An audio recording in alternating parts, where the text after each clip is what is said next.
Let's dive into the NCAA. I want to. Hands Michigan 3-year probation, fines them, and then they put them on recruiting restrictions. So here's the issue I have. This guy takes a job that another guy had, and he is now accepting all these restraints, restrictions, issues, drama, etc., etc. Mm-hmm. This is the problem I have with NCAA. Coaches can go and leave. Players can go and leave. You have a shit show going on in this whole roundabout thing we call the NCAA and college athletics, which we no longer say student athlete in. Yep. Let's bring Matt in to catch my take on this.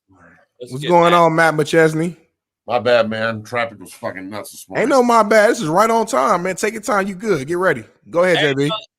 Right now, right at the gate, Matt, NCAA just handed Michigan a 3-year probation, fine, and recruiting violations. They handed them more restrictions. But listen, this has nothing to do with the sign stealing. This is a separate thing. I know. It's all the same shit, Smitty. This guy is inheriting a program that was put on this by the former coach. But yet the NCAA will allow coaches to go wherever they want, players to go wherever they want, and now we put this coach on this issue. Now watch what happens, though. This coach will have, and I love Coach Moore. He's going to come on the show. We talk quite often. He'll have, let's just say let's say he wins 8 games and don't win it all and all this type of shit. Dog, now guess what? He's jobs on the line, and fucking this is the next thing. Oh, he can't do what Harbaugh did. Get him fired. Get him out of here. And then, Smitty, you know and I know, the Ryan Clarks of the world will come out, and the brother got the shaft, and blah, blah, blah, blah, blah. So, see, this is the issue I have. The NCAA, non-caring assholes of America, are allowing all this to happen, but then we're still doing this, Matt? We're still doing this for what? It's this is game, Matt. It's a fucking open market. Like, I don't get it. I wonder how hard the coaches laugh in their meeting rooms when the NCAA gets involved. Right.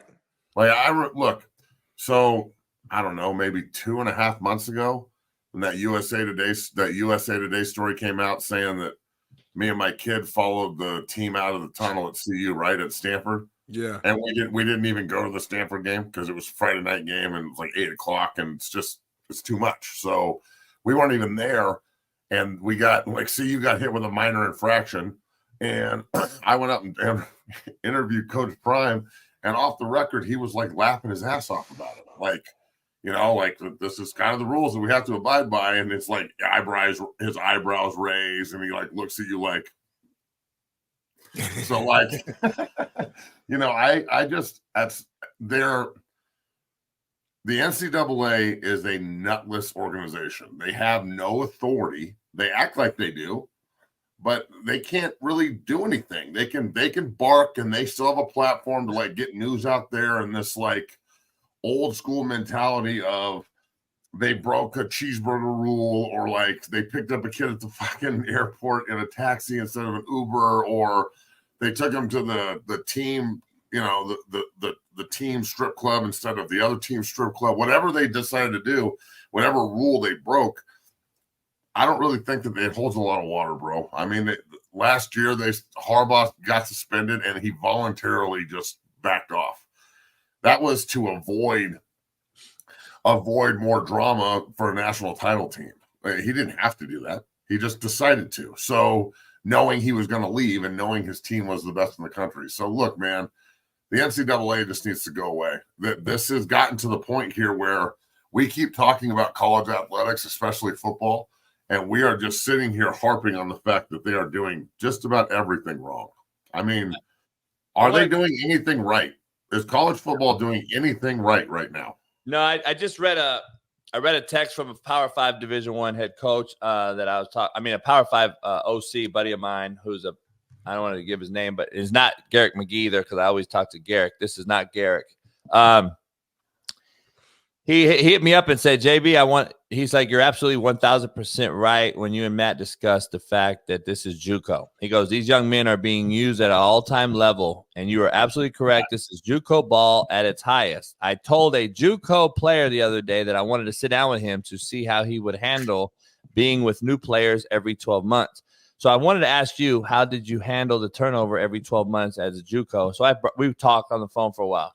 He said, we cannot allow these kids to quit and go to another school and allow them to be taken. We are giving these kids this money, and the numbers are the same.